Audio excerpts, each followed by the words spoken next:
Бұрынғы кезде бір отбасындағы әйелі әрдайым аузынан Аллахты тастамай жүруге тырысатын болған екен.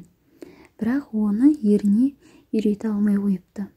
Бір күні күйеуі үйінде жинаған ақшасын базарға барып, сиырды алуды ойлайды.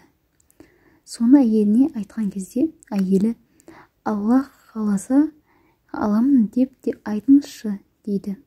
Оған күйеуі ашуланып, «Қолымда жеткілікті ақшам бар, базарда сиыр бар, барып ала саламын.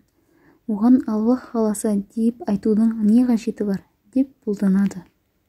Сонымен базарға сиыр алуға кетеді. Бірақ барғанымен ала алмай қайтады.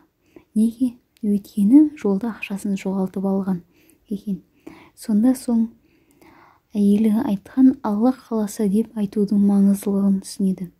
Содан құр қол үйіне қайтып келеді. Есікті қаққанда әйелі кім екенін сұрайды. Сонда күйеуі жауапқа «Аллах қаласа күйеуің боламын» деп айтады. Әйел күйеуіне бұлай әрбір нәрсе үшін емес, алда жасалатын істерге Аллах қаласа деп айту керек екенін түсіндіреді. Осылайша күйеуі де бұл сөздің маңыздылығын түсінген екен.